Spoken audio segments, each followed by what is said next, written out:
सभी को नमस्कार। मैं डॉक्टर कैलाश आज लेकर के आया हूँ डिटेल्ड रिव्यू आबोरा का तिलिस्म और किसने झापड़ मारा ध्रुव को, इन दो कॉमिक्स का। कल ही मैंने इनका अनबॉक्सिंग वीडियो अपलोड किया था। काफ़ी अच्छी कंडीशन में मुझे मिली है, बाय द वे अच्छे से पैक्ड थी ये, और अंदर से कंडीशन भी काफ़ी अच्छी थी। और पेपर बैग का सबसे बड़ा बेनिफिट ये है, मैं कई बार बता चुका हूँ कि किसी भी तरीके की आपको वो टेंशन नहीं होती कि कुछ डैमेज वगैरह निकल जाएगा तो रिटर्न वगैरह करना पड़ेगा। खैर, बात करते हैं इनकी डिटेल रिव्यू की। तो इसी के साथ में मैंने एक ये कॉमिक्स भी रख ली है, पिट्ठू गर्म, बांकीलाल की तीसरी कॉमिक्स है, राज कॉमिक्स बाय मनोज गुप्ता जी की तरफ से प्रकाशित, और ये भी एक लार्ज साइज कॉमिक्स है। मैंने कहा इसको भी इसी के साथ मैं कवर करने की कोशिश करूँगा, देखते हैं किस तरीके का रिव्यू निकल करके आता है। तो एक छोटी सी इन्फॉर्मेशन कि ये एक नॉर्मल कॉमिक्स है, राज कॉमिक्स की तरफ से प्रकाशित। ये साइज़ रहता है सभी नॉर्मल कॉमिक्स का। 2021 में ये दो साइज़, एक तो संजय गुप्ता जी की तरफ से ये वाला और मनोज गुप्ता जी की तरफ से ये वाला, तो नए कॉमिक्स इसी साइज़ में आ रहे हैं। सिर्फ आज़ादी की ज्वाला एक ऐसा कॉमिक्स था जो इस साइज़ में आया था। ये देख लीजिए आप थोड़ा सा, मनोज गुप्ता जी वाला साइज़ और संजय गुप्ता जी वाला साइज़। विड्थ में दोनों सेम है, लेंथ में संजय गुप्ता जी वाला साइज़ थोड़ा सा बड़ा है। ये बिग साइज़ की अगर मैं बात करूँ तो ये 4th and 5th मतलब 5 और 6 5th and 6th number comics निकल करके आती हैं। इससे पहले 4 कॉमिक्स आ चुकी हैं संजय गुप्ता जी की। ये वो कॉमिक्स हैं। नाग प्रलय फर्स्ट कॉमिक्स आया था नागराज का, देन ट्रैप सुपर कमांडर ध्रुव का, देन दोषपूर्ण। और इन तीनों में एक खासियत थी कि हमको एक बड़ा सा स्टिकर और एक पोस्ट कार्ड या ट्रेडिंग कार्ड जो भी आप मानो वो मिला था। 4th कॉमिक्स जो आई थी कचरा पेटी डोगा की, मतलब ये सभी के सभी 200 रुपीज़ प्राइस थी और 32 पेज इनमें थे। और ये ऐसा फॉर्मेट था कि बैक में आपको थोड़ा सा मतलब ऐसा समरी सा मिलता है कॉमिक्स का। और इसके साथ में एक हमको ये मिला था क्यूट सा डोगा का स्टैंडी, जी हाँ। और इसके बाद में ये जो दो कॉमिक्स आई हैं 5th और 6th नंबर इनको मान लेते हैं, 5 और 6 नंबर मान लेते हैं इनको। हालांकि इन पे 6 और 7 लिखा है क्योंकि आदि पर्व आ चुकी थी जो कि बिग साइज़ की नहीं थी, इसलिए इन पे 6 और 7 लिखा है। तो इनके साथ में भी सेम ऐसे ही स्टैंडीज़ दिए गए हैं। ये अश्वराज का एक क्यूट सा स्टैंडी हमको अबोरा का तिलिस्म के साथ में मिला है, और परमाणु का स्टैंडी जो है, जो हाथ से हिंडोला वाला परमाणु है, ये देखिए थोड़ा बच्चा सा बना रखा है, वो हमें किसने झापड़ मारा ध्रुव को के साथ हमको मिलता है। इस डोगा के स्टैंडी में मैंने बोला था कि नीचे कुछ लेयर नहीं दिखी थी, ऊपर से ब्लैक था, दोनों तरफ डोगा बना हुआ था। तो मैंने कहा शायद ऐसा होता होगा, इसको रखना किस तरफ से है। तो शायद हो सकता है कि मेरा पीस ये डैमेज हो पहले, क्योंकि बाकी ये जो दो स्टैंडी आए हैं दोनों में ऐसा ब्लैक है, या कलर है या कुछ पेपर चिपका हुआ है, लेकिन इस तरीके से ब्लैक है देखिए। और यहाँ पर ये स्टैंडी फिट हो जाता है। ये तो रही इसकी नोवेल्टीज़ की बात, जो कि मैंने अनबॉक्सिंग में भी बता दी थी। और ये आपको इसी की याद दिलाएंगे, ऐसा ही एक मोबाइल स्टैंड मैंने ले रखा है, 200 रुपीज़ इसका प्राइस अभी। मैंने जब लिया था जब 150 था शायद प्राइस। तो इस तरीके का एक मिनिएचर है मतलब, और अच्छा लगता है, नोवेल्टीज़ अच्छी लगती हैं इससे आता है। एक है मेरे पास में ये मनोज गुप्ता जी वाली पिट्ठू करम, इसके साथ कोई नोवेल्टी मुझे नहीं मिली, मुझे नहीं पता इसके साथ आई थी या नहीं आई थी, लेकिन 2 पोस्ट कार्ड मिले थे। फिर आया बाकीलाल, और उसके बाद मुसीबत का खेल एक कॉमिक्स हमको मिली थी उसमें। तो बात करते हैं सबसे पहले, किसकी बात करें, पिट्ठू गर्म की बात कर लेते हैं। तो खेल खेल में एक सीरीज बना रहे हैं मनोज गुप्ता जी की जो पब्लिकेशन है उनकी तरफ से, बांकीलाल की। ये तीसरी कॉमिक्स है, इसका नाम है पिट्ठू गर्म। और इसके बाद जो नेक्स्ट कॉमिक्स आएगी उसका नाम रखा है ऊंच नीच का पापड़ा। अब ये जो खेल हैं, मैं जब छोटा था, मेरा बचपन 90s में बीता है, तो उस समय पे ये खेल काफ़ी प्रचलित थे। इवन मैंने खेल रखा है ये ऊंच नीच का पापड़ा। इसमें क्या होता है ऊंच नीच का पापड़ा में, कि आप घर के बाहर जो सीमेंटेड बने होते हैं ना, इसमें आप इसको चौतरी बोल सकते हो गांव में, या गुजरात में ओटला बोलते हैं, मतलब ऐसे प्लेसेस बने होते हैं कि आप अपने घर के पास उसके ऊपर बैठ सकते हो। जो लीगल कंस्ट्रक्शन नहीं आता, मतलब गली वाले कंस्ट्रक्शन में आ जाता, मतलब आप उसके ऊपर बैठ सकते हो, बच्चे बैठ के खेलते हैं उस पर। और नीचे ज़मीन होती है, रोड होती है, वो कई बार कच्ची होती है, कई बार पक्की होती है, ज़्यादातर वो अच्छी कंडीशन में नहीं होती है। तो बच्चे खेलते थे, लाइट वगैरह चली जाती थी या बाहर निकलते थे, खेलते थे। कैसे खेलते थे कि वो खेल रहे हैं और सबको ऊंचाई पे खड़े होते थे, कोई रोड पे खड़ा होता था, उनमें से मान लो कोई एक बच्चा बोलता था, इनमें से मतलब जो ऊपर खड़े होते थे, कि ऊंच नीच का पापड़ा किसके घर का डेरा, तो वो ऊपर खड़े होते थे। देन फिर कहीं पे वो बोले कि मान लो कि एक XYZ किसी का नाम देख लेते हैं, मान लो मैं अपना नाम यूज़ कर लेता हूँ। तो कैलाश के घर पे जाना, मतलब कैलाश का घर यहाँ पे है, गली में बहुत सारे घर हैं, तो उस घर पे जाना होता था ऊंचाई ऊंचाई पे, मतलब नीचे ज़मीन पे पाँव नहीं रखोगे। तो उछल के जाना पड़ता था, या फिर अगर नीचे पाँव रख लिया और ये जो नीचे इसने पकड़ लिया तो फिर वो आउट हो जाता था, ऐसा कुछ था। तो बड़ी केयरफुली जाना पड़ता था, भागना पड़ता था, ऐसा कुछ था। ऐसा ही एक खेल है पिट्ठू गर्म। इसमें क्या होता है कि ऐसे सतोलिया भी हम इसको बोलते थे। तो सतोलिया में क्या होता है, देखो आप 1 2 3 4 5 6 7 7 पत्थर होते थे जो टाइल के टुकड़े वगैरह होते हैं, वो हम रखते थे। उस पर फिर बॉल फेंकनी पड़ती थी। तो अगर वो बॉल से गिर गए, ऐसा कुछ होता था पत्थर, तो एक टीम, दो टीम होती थी। मान लो जैसे ये टीम, देखो ये दूसरी टीम में होगा तो ये पत्थर को बचा रहा है, मतलब ऐसा कुछ होता था। मान लो कि पत्थर गिर गया, फिर वो उसमें एक बॉल औरों की पीठ पे मारते थे, मतलब सच में मारते थे सतोलिया में। तो वो मतलब कि पत्थर गिर गए, फिर वो उस गिरे हुए पत्थर को कोई एक टीम का बंदा जोड़ेगा, और अगर वो जोड़ लिया पूरा तो जीत गया। जोड़ने से पहले अगर किसी ने पीठ पे बॉल मार दी तो वो बच गया। तो इसमें स्टोरी ऐसी, पिट्ठू गर्म वही खेल है। और ये बॉल जो है इसमें तो कांटे से दिख रहे हैं, मतलब काफ़ी ज़ोर से पिट्ठू गर्म, मतलब पीठ पे पड़ेगी बॉल। इससे पहले जो था मुसीबत का खेल, या फिर आए बाकीलाल। अब ये जो खेल थे ना, हम तो खेले हुए हैं ये खेल, ठीक है, और हमको वो काफ़ी कनेक्टेड भी लगते हैं। इससे बाकीलाल की जो कॉमेडी होती है कॉमिक्स में, उसमें क्या होता है कि ऐसी चीज़ें इंक्लूड की जाती है। जैसे मैं छोटा था तो गाना आता ना, ओए ओ आ, इस तरह के गाने आते थे उस समय, जो भी गाने आते थे, जो भी मूवीज़ आती थी, उनकी कॉमेडी डाली जाती थी। जैसे शक्ति कपूर मान लो विलेन आता था, या कैरेक्टर आता था गोविंदा वगैरह फिल्म में, तो उसमें शक्ति अपूर नाम का कोई सांप हो गया, इस तरीके से होता था, मतलब कोई शैतान जी हो गए, तो उसमें बड़ा मज़ा आता था कनेक्टेडनेस। अब प्रॉब्लम क्या है कि इसने पिट्ठू गरम है, या फिर जो नेक्स्ट है ऊँच नीचे पापड़ा। तो अब ये किसी बच्चे को पकड़ाएंगे कॉमिक्स, तो उसको उस कॉन्टेक्स्ट में हंसी आएगी नहीं आएगी, वो एक इशू है। एक ये चीज़ है। दूसरी बात, मैंने जब इसको पढ़ा तो मुझे कुछ खास ऐसे लगी नहीं। ये भी एक, इसमें कारण क्या रहा मुझे नहीं समझ में आया, क्योंकि पहले जो आर्ट आता था बेदी जी का आता था, डेफिनेटली उनकी बराबरी कोई नहीं कर सकता।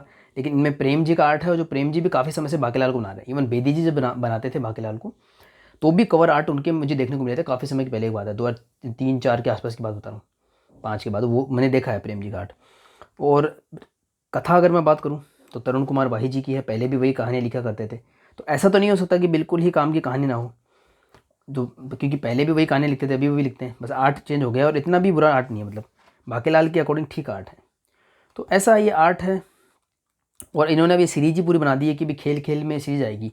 तो फिर आया बाकीलाल और मुसीबत का खेल। इससे पहले जो 2 इश्यूज आए थे, उनमें 32 पेज की पूरी स्टोरी थी, इसमें 32 पेज की पूरी स्टोरी है। और प्राइस रखा गया था 135 रुपीज़। ये देखिए लिखा होगा इस पर 135 रुपीज़। और यहाँ पे प्राइस रखा गया है 200 रुपीज़। इसमें 2 पोस्ट कार्ड मिले थे, नोवेल्टीज़ ख़त्म कर दी गई हैं, इनमें नोवेल्टीज़ अभी भी आ रही हैं। तो साइज़ का थोड़ा सा डिफरेंस है, प्लस प्रिंटिंग वगैरह डिफरेंस है। बाकीलाल की जो तीनों कॉमिक्स आई हैं वो फ्लैट कलरिंग में आई है, देखिए फ्लैट कलरिंग इसको बोलते हैं, और मैफलितो पेपर्स में। मतलब ये बाकीलाल की ही ऐसी यूनिक कॉमिक्स बन गई है जो मैफलितो पेपर्स में आई है। अदरवाइज़ जो भी नई कॉमिक्स या रिप्रिंट आते हैं राज कॉमिक्स की तरफ से, वो इस तरीके के ग्लोसी पेपर्स में आते हैं। देखिए पेपर्स ग्लोसी होते हैं, और उस पर कलर वगैरह किस तरह से निखरते हैं। इसमें देखिए कितना सुंदर कलर दिख रहे हैं, वो चीज़ जो देखने को मिलती है। पर इसमें ऐसा लिखा गया था, पहला जो कॉमिक्स आया था, फिर आया बाकीलाल, वहाँ से शुरुआत हुई थी। तो लिखा था कि बाकीलाल की पुरानी फील बनाने के लिए फ्लैट कलरिंग रखी गई है और मैफलितो पेपर्स रखे गए हैं। अभी कितना सच है कितना नहीं हो तो मैं नहीं जानता, बट हाँ ये बात जरूर मैं नोट करी कि बाकीलाल की काफ़ी स्पीड से कॉमिक्स आ रही हैं। ये तीसरा कॉमिक्स आ चुका है बाकीलाल का, और चौथा भी आने वाला है। खैर, तो पिट्ठू गरम की मैं बात करूँ, या मैं फिर आया बाकीलाल, या मुसीबत का खेल से कंपेयर करूँ, तो ये अपने आप में कंप्लीट स्टोरी है। बस छोटा सा एक उसको एक सीरीज़ का पार्ट बना दिया गया है। मतलब वो अपने आप में एक इंडिविजुअल कंप्लीट कॉमिक्स है, ये एक अच्छा फ़ायदा है। और साइज इसका 77 वाला है, पेज मैपली तो है, कोई नोवेल्टी मुझे नहीं प्राप्त हुई है इसमें। ऐसी कॉमिक्स है, कॉमेडी पहले जैसी है, लेकिन इतना मेरे को है ना, मैंने जिसको पढ़ा तो मुझे, या तो हो सकता है उस वक्त मेरी क्या मन स्थिति चल रही होगी, मुझे लगा कि फोर्सफुली मुझे इसको पढ़ना पड़ रहा है, इसलिए मैं इसका रिव्यू लेके नहीं आया था, ना नहीं पाया था। तो फिर मैंने कहा जब ये मैं कर ही रहा हूँ, इसमें बाकीलाल का पात्र मिला, तो मैंने कहा संजय गुप्ता जी की तरफ से जो बाकीलाल आ रहा है उसको भी पढ़ लिया जाए। तो बात करते हैं, सबसे पहले आबूरा का तिलिस्म हाथ में आ गई तो इसी की बात करते हैं। तो आबूरा का तिलिस्म की बात करें, या किसने झापड़ मारा ध्रुव की बात करें, तो इसमें स्पोर्ट यूवी का यूज़ किया गया है। किसी भी कॉमिक से अगर हम कनेक्टेड फील करते हैं, अच्छी लगती है, तो उसके कई कारण होते हैं। जैसे कि पुराने गाने वगैरह अच्छे लगते हैं, तो वो डिपेंड करता है हमारा बचपन किस तरीके की चीज़ों में बीता है, कैसी चीज़ें उसको चला करती थी, ये भी बहुत फ़र्क पड़ता है। मतलब हमको अगर मान लो कुमार सानू के गाने पसंद हैं, या उदित नारायण के गाने पसंद हैं, हम से जो 10 साल पहले की जो जनरेशन होगी उसको किशोर कुमार के गाने पसंद होंगे, तो ये जो चीज़ें होती हैं वही चीज़ क्यों पसंद है, तो उसका एक कारण ये भी होता है कि उस समय वही अवेलेबल थी। मतलब हमने कोई बहुत सारे सिंगर्स में से सुन करके चूज़ नहीं करा है ना, या बहुत सारे मनोरंजन के साधन को हमने ट्राई आउट करके हमने कॉमिक्स चूज़ नहीं करी थी। उस समय वो अवेलेबल थी, तो हम उसके संपर्क में आए और हमको अच्छी लगी। दूसरी चीज़, कवर आर्ट्स, तो प्रताप मुलिक जी के जो कवर आर्ट मैं कई बार मेंशन करता हूँ, वो उनके एक अलग ही मतलब मज़ा आता है, अभी भी मज़ा आता है, तो कनेक्टेडनेस फील होती है। इसमें उन चीज़ों का मिश्रण ऐसा लगता है कि वो जो 90s का टाइम था या 80s का टाइम था, उस समय पे जैसा आर्टवर्क आता, उस समय पे जैसे स्टोरी आती है ना, वो बेस्ट फॉर्म में कैसे आ सकती थी, वो इसमें दिखाया गया है। जैसे कि ये देखो, इस तरीके का पेंटेड हमको कवर मिलता था प्रताप मुलिक जी का। हालांकि ये सुशांत पन्ना जी ने और बसंत पन्ना जी ने, उन्होंने इसमें बनाए हैं। आर्ट भी अंदर सुशांत पन्ना जी का ही है और रंग संचा बसंत पन्ना जी की। तो ये देखिए एकदम आपको याद दिलाएगा। इवन ये जो लाइन है ब्लू के अंदर वाइट वाइट लाइन है, ये आपको नागराज के पहले कॉमिक्स के कवर क्या दिलाएंगे। ठीक है, ये देखिए बिल्कुल सेम वही कलर स्कीम, और आपको ऐसा लगेगा भी कि जैसे प्रताप मुलिक जी ने बनाया हो। बहुत सुंदर इसका इवन ये कवर आर्ट भी बहुत बड़ी भूमिका निभाता है इस कॉमिक्स को चूज़ करने में। दूसरी चीज़, सबसे मॉडर्न चीज़ हमको क्या देखने को मिली राज कॉमिक्स में, स्पोर्ट यूवी का यूज़। देखिए इसमें जो ये घोड़ा है और अश्वराज है, देखो आपको इस एक ग्लोसी लग रहा होगा, बाकी का मैट फिनिश है पीछे, बाकीलाल ग्लोसी है, आबूरा का तिलिस्म लिखा हुआ ग्लोसी होगा, ये ढाल है, ये पूरी ग्लोसी है, तलवार ग्लोसी है, और यहाँ पे ये लोगो ग्लोसी है सॉरी ये गलत निकल गया मुझसे, यहाँ पे लोगो ग्लोसी नहीं है। तो आबूरा का तिलिस्म लिखा हुआ और यहाँ पे लिखा हुआ अश्व सम्राट बाकीलाल, ये पूरा आपको ग्लोसी में दिखेगा। तो मतलब ओल्ड आर्टवर्क जैसा feel plus latest treatment. Cover quality, paper quality मैं आपको ऐसे ही दिखाता हूँ। यहाँ पड़ी पड़ी देखो ये कॉमिक्स रखी है मनोज गुप्ता जी वाली लेटेस्ट कॉमिक्स है ड्रैगन किंग। थोड़ी देर छोड़ने की जरूरत है, मैं आपको ये देखो ये हो गई वेव, थोड़ी सी देर आपके सामने अगर मैं रिव्यू करते करते यहाँ छोड़ दूंगा तो ये वेव होकर पूरा घूम जाएगा। इस तरीके की कवर क्वालिटी अब हमको रिप्रिंट्स में देखने को मिल रही है। मनोज गुप्ता जी के रिप्रिंट से मेरे को एक शिकायत ये मिली, मुझे लग रहा है ऐसा, जैसे ही नोवेल्टी सारी रिमूव हुई है, प्राइस इंक्रीज़ हुई है। इवन देखिए ये 96 पेज का 150 का कॉमिक्स है, अभी जो लेटेस्ट रिप्रिंट आए हैं भेड़िया के उसमें 96 का 160 रखा गया है। तो प्राइस इंक्रीज़, नोवेल्टी रिमूव, और इस तरीके के कवर जब से आने शुरू हुए हैं तो धड़ाधड़ रिप्रिंट निकल रहे हैं, और हर सेट में काफ़ी कॉमिक्स है। मतलब अब आपको एक एक सेट, पहले जो 600-700 में हो रहा था, जनरल का 300 रुपये में हो रहा था, अब 1000 से ऊपर जा रहा है। तो मैंने ये भी नोट किया कि पहले रिप्रिंट की स्पीड बड़ी कम थी, स्लोली रिप्रिंट हो रहे थे, 5-6 कॉमिक्स आते थे विद ग्रेट नोवेल्टीज़। अब जैसे वो सारी रेस्ट्रिक्शन खत्म हो गई, नोवेल्टीज़ रिमूव हो गई, प्राइस जितने हो सकते थे इंक्रीज़ हो गए, और हमने एक्सेप्ट कर लिए। पहले ये प्राइस के हमको दिल से एक्सेप्ट ही नहीं हो पा रहे थे। जैसे ये ड्रैगन किंग है, मान लो 120 रुपये की कल मिल रही थी, तो आज थोड़ा हम इसको 150 में लेंगे। तो वैसे ही 60-60 रुपये के रिप्रिंट जिन लोगों ने 2020-21 में लिए थे, 120 में एकदम से तो 64 पेज की कॉमिक्स खरीदी जाती नहीं है। तो उस समय थोड़ी नोवेल्टी देके हमारे माइंड को सेट कर दिया गया कि भाई ये कॉमिक्स जो है वो, हालांकि ये तो मैंने 96 पेज की उठा रखी है, ये जो कॉमिक्स है मान लो 64 पेज की, तुम्हारे दिमाग में सेट कर दिया गया कि भाई ये कॉमिक्स जो है ना वो 120 की है। हमारे दिमाग में सेट हो गया एक बार कि भाई 120 की है। अब चाहे इसके साथ मैग्नेट स्टिकर मिले, चाहे इसके साथ पोस्टर मिले, चाहे पूरे सेट के साथ कोई नोवेल्टी मिले, या फिर कुछ भी ना मिले, पर हमारे दिमाग में सेट क्या हो गया कि ये 120 रुपये कॉमिक्स है। तो अब ऐसा हो रहा है कि अब 120 से इसमें छप रही है, और ये पहले का रिप्रिंट है, इतना वेवी नहीं हो रहा है। मतलब मैं अभी के रिप्रिंट की बात कर रहा हूँ, ये थोड़ा पहले का रिप्रिंट है, तो कुछ भी वेव नहीं बन रही है। आबूरा का तिलिस्म में भी कोई वेव नहीं बन रही है। देखो थोड़ा सा ये कॉर्नर तो मुड़ ही जाता है, इसमें तो देखो खोला आपके सामने, अभी खोला था, वेव कम थी। देखो मैंने कहा ना इसको छोड़ दूंगा ना तो गोल मिलेगा आपको, जितना वीडियो बनते बनते भी। तो खैर, तो मेरा कहने का मतलब था कि अगर पेपर क्वालिटी और की बात की जाए तो ये कितना अच्छा आप समझ सकते होंगे इसको। एक ये चीज़, दूसरी बात, बैक कवर में भी स्पोर्ट यूवी का यूज़ किया गया है, ज़्यादा नहीं, बस ये आपको दिख जाए, और थोड़ी सी बाउंड्री इधर यूज़ की गई है। अंदर के आर्ट की बात की जाए तो आप खोलोगे ना इसको, ये देखो आपको लगेगा ही नहीं कि नया आर्ट, ऐसा लगेगा कि पुराना आर्ट है जिसे हम पहले देखते थे। प्रताप मुली जी का आर्ट या जो भी आर्ट हम देखते थे ना, अश्वराज की कॉमिक्स मैंने ज़्यादा नहीं पढ़ी, इवन मैंने पढ़ी नहीं है, लेकिन देखी जरूर है, मतलब दिख जाती है उस समय के आर्ट। तो आपको ऐसे तूता बूता मैंने देखा हुआ है, भले पढ़ा ना हो, बिल्कुल ऐसा ही दिखता था। तो इसमें एक ये अच्छी बात है कि वैसा आर्ट लग रहा है, लेकिन कलरिंग बिल्कुल मॉडर्न, और आपको जो आंखों को सूदिंग लगेगी। मतलब इसमें कॉमिक्स में बेस्ट क्या हो सकता है, साइज बेस्ट हो सकता है, आई थिंक ये बेस्ट साइज़ है, कलर बेस्ट हो सकते हैं, स्पोर्ट यूवी का इस तरीके का यूज़ हो सकता है, आपको साथ में एक नोवेल्टी दी जा सकती है। ठीक है, और इसमें बेटर क्वालिटी का पेपर, जब मैंने नाग प्रलय का रिव्यू किया था पहली बार, तो मैंने आपको ये भी बोला था कि जब मैं पेज पलट रहा था नाग प्रलय के, अभी मैंने कंपेयर नहीं किया, पर फिर जब मैं पलट रहा था ना तो मुझे डाउट हो रहा था कि यार 2 पेज तो नहीं चिपक गए। पेपर काफ़ी थिक है इसके, और अंदर की देखिए आर्ट और कलरिंग आप देख लीजिए, थीम के हिसाब से, जैसे हमें सूर्यास्त का कुछ समय ऐसा होगा तो वैसा जैसी थीम है वैसे कलर देखने को मिलेंगे। देखिए मेरे को तो इसका आर्ट काफ़ी अच्छा लगा। और बस इसमें एक प्रॉब्लम है ना, ये सभी में प्रॉब्लम है, नाग प्रलय से लेकर के आबोरा का तिलिस्म हो, चाहे कृष्ण चापड़ हमारा ध्रुव को हो, इसमें क्या होता है जैसे ही हमारा दिमाग सेट होता है ना, एक पन्ने पलटते कि हाँ भाई स्टोरी चल रही है, एकदम से स्टोरी एंड हो जाती है, सब में यही है। तो ये आप 6 कॉमिक्स जो है बिग साइज़ वाली, आदि पर्व को छोड़ दें एक बार, तो तो इनमें यही होगा कि बस आप उस स्टोरी के लिए अपने आप को तैयार कर पाते हो कि हाँ भाई मैं इसके लिए तैयार हूँ, इस स्टोरी को पढ़ने के लिए तैयार हूँ। नाग प्रलय आपने पढ़ी तो मतलब प्रलय का देवता के लिए तैयार हो चुके हैं। प्रलय का देवता मान लो 1000 रुपये की आएगी, इतने की आएगी मुझे नहीं पता, उसके लिए अपने मन तैयार हो जाता है। तो ये दोस्त इन दोनों को लेने से पहले कई बार सोचा, मैंने अनबॉक्सिंग में भी क्लियर किया था कि दोनों का जो क्या बोलते हैं कॉम्बो में कुछ 100 रुपये कम पड़ रहे थे, मतलब 200 की कॉमिक्स थी 300 में पड़ रही थी, प्लस ये स्टैंडर्ड मिल रहे थे। और प्लस मेरे को ना कवर बड़ा पसंद आया था, आबोरा का तिलिस्म आपको भी पसंद आया होगा, आई होप, बहुत अच्छा लग रहा था। तो इसमें ना संजय गुप्ता जी का मेरे को ये काम अच्छा लगता है कि वो ना ओरिजिनलिटी को बहुत बरकरार रखने की कोशिश करते हैं कि बिल्कुल वैसा ही, पता नहीं उनका माइंड में है जैसे पुराना नागराज हो या हर चीज़ में पुराना पकड़ते हैं वो। जैसे युगारंभ उन्होंने निकाला तो शुरू की 5 कॉमिक्स निकाली और नाग प्रलय उसके बाद ही सेट करी, तो ठीक है हमको अलग अलग तरह का फ्लेवर मिलता है। पर इसमें जहाँ बाकेलाल आ जाता है ना, वो बाकेलाल थोड़ा आपको हास्य इंडोला के पात्रों की याद दिलाएगा। जैसे मैं बाकेलाल का एक सीन निकाल के दिखाता हूँ इसमें, और दोनों आपको बिल्कुल अलग लगेंगे। मतलब अश्वराज, ये देखिए, तो बाकेलाल के जो सीन हैं थोड़े से और कार्टूनिश लगेंगे, जैसे ये इसमें हास्य इंडोला में है, बट इतने भी कार्टूनी नहीं है। मतलब जैसे इनको देख के बेदी जी की आपको याद आएगी, थोड़ा थोड़ा वैसा फ्लेवर मिलेगा। तो हाँ, बाकेलाल के जो सीन है वो भी अच्छे लगते हैं, इसमें कलरिंग वगैरह अच्छी लगती है, इस तरीके की सीन है देखिए। और इसमें बाकेलाल और अश्वराज का मिलन बिल्कुल नहीं हो पाता, लेकिन इसे कहानी कहाँ पे मोड़ पे जाएगी, कैसे मिलेंगे, ये मुझे नहीं पता। इवन इसमें जो एड में बाल बाकेलाल दिखाया वो पता नहीं कैसे है, कैसे किया इन्होंने, ये मुझे समझ नहीं आया। देखो इसके नेक्स्ट जो पार्ट होगा वह है तरु तिलिस्म, उसमें बाल बाकेलाल दिखाया और अश्वराज सेम यही दिखाया है।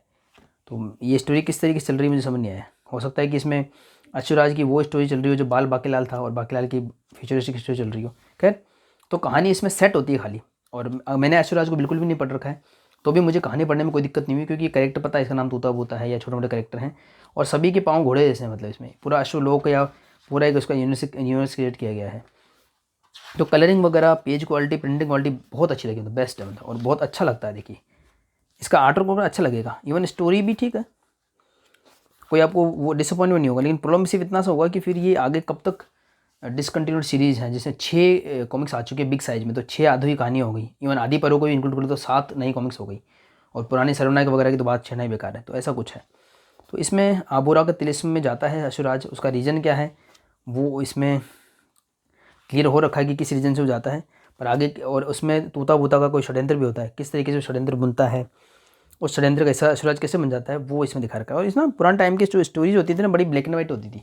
जैसे हमारा तूता बुनता कोई षड्यंत्र रच रहा है, ठीक है, और उसने किसी को, वो चाहता है कि मान लो कोई 2 लोग लड़ाई करे, तो आप उसको बोल दोगे ना भाई वो तेरे बारे में ऐसा बोल रहा था या ऐसा कुछ है, तो तुरंत मान जाते थे पुराने टाइम के लोग। वैसा इसमें सीन दिखा रखा है कि किस तरीके से लड़ाई करवाता है। तो खैर मुझे तो ये अच्छी लगी, लेकिन स्टोरी अब आगे कैसे बढ़ेगी उस पर डिपेंड करता है। नेक्स्ट बात करते हैं किसने झापड़ मारा ध्रुव को।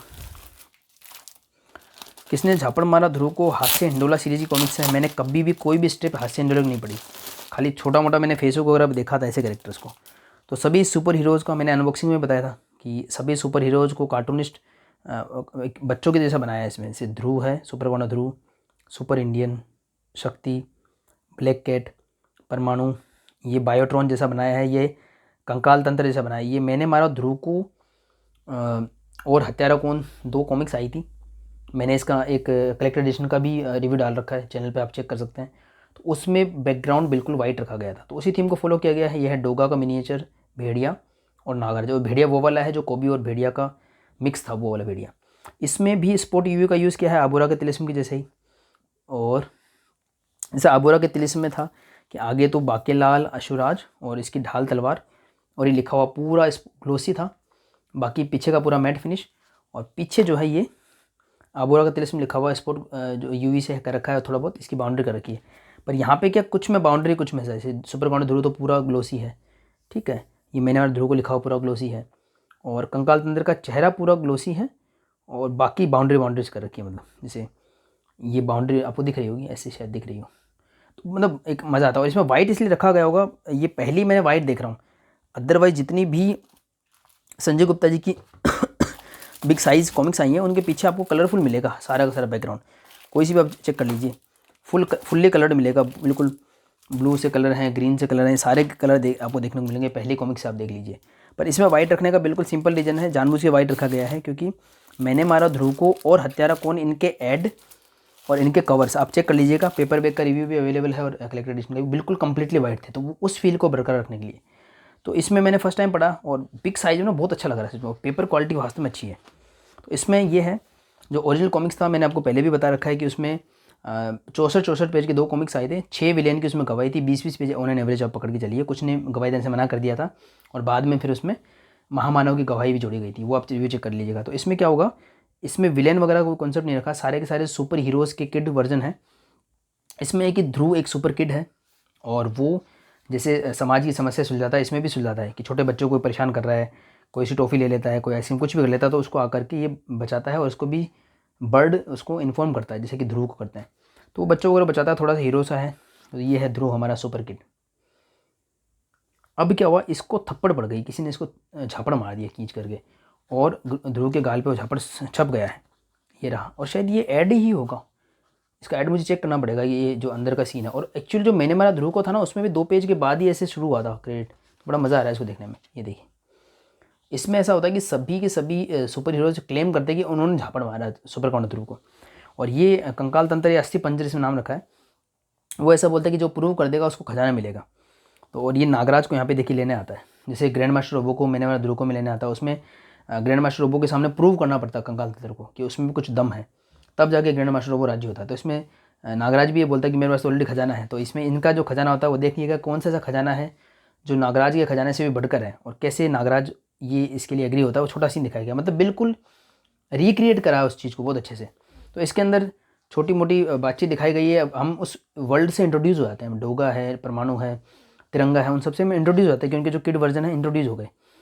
और उसके बाद में इसमें सिर्फ एक गवाही आती है, वो है परमाणु की गवाही, और पेज नंबर दिए हुए नहीं है, पर फिर भी काफ़ी लेट शुरू होती है। देखिए मैं काउंट कर लेता हूँ 1 2 3 4 5 6 7 14 पेज यहाँ पे, और 28 पेज की स्टोरी होगी, पीछे ऐड वगैरह भी है। तो हाफ कॉमिक्स खत्म होती है, उसके बाद में परमाणु की गवाही शुरू हो जाती है।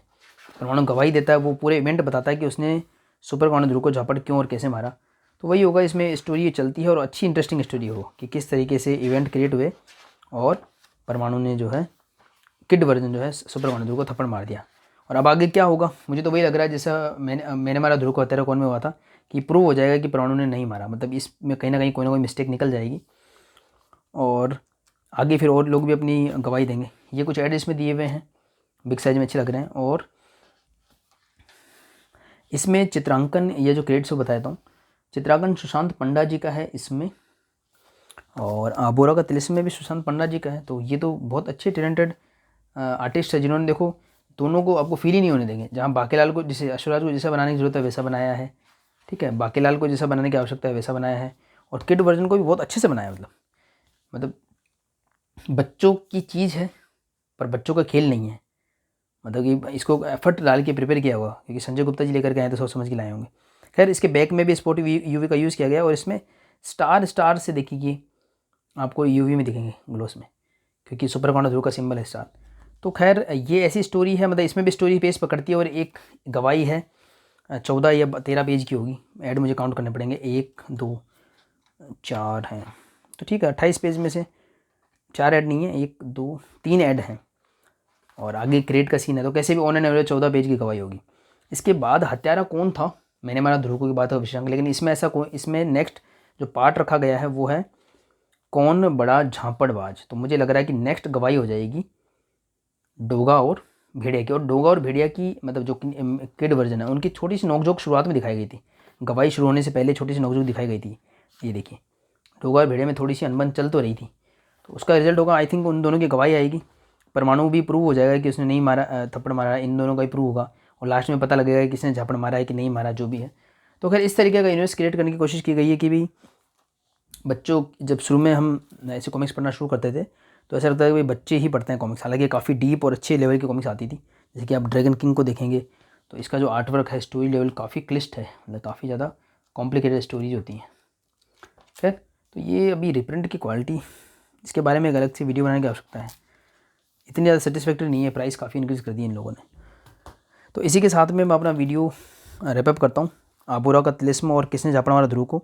तो कहने का मतलब ये हुआ कि जो भी ये आई हैं 6 कॉमिक्स टोटल संजय गुप्ता की तरफ से आई हैं, इन 6 की 6 कॉमिक्स में बस आपका माइंड सेट हुआ है स्टोरी के प्रति कहीं पे भी स्टोरी अभी सेटिस्फैक्ट्री लेवल पे नहीं पहुंची कि आप उसको कोई कंक्लूड कर सको, बट हाँ सब में शुरुआत अच्छी है। सभी की सभी स्टोरी मुझे एंगेजिंग लगी, 6 की 6, चाहे नागप्रलय हो, दोषपूर्ण हो, कचरा पेटी हो, ट्रैप हो, चाहे ये आबू तिलिस्म और किशन झापड़ा और ध्रुव हो। पिट्ठू कर्म की अगर हम बात करें तो ये इनका फ़ायदा ये होता है कि ये कंप्लीट स्टोरी होती है, तो आपको नेक्स्ट पार्ट का वेट वगैरह कुछ नहीं करना पड़ता। थोड़ी सी प्राइसिंग जेन्युइन होती है, बस थोड़ा इसमें है कि नोवेल्टी होती तो और अच्छा लगता। तो ये भी, और ये काफ़ी अवेलेबल थी HBM वगैरह पे अच्छे अच्छे डिस्काउंट्स पे। अभी ये भी काफ़ी हुआ है कि कुछ साइट्स पे काफ़ी अच्छे अच्छे डिस्काउंट्स मिले हैं, और जिन्होंने पहले ले ली जैसे कि मेरे से लोग उनको थोड़ा बहुत नुकसान हुआ है। तो इन्हीं शब्दों के साथ में मैं अपना इन दोनों कॉमिक्स का थोड़ा बहुत इसका भी रिव्यू को एंड करता हूँ। मिलते हैं किसी और वीडियो में।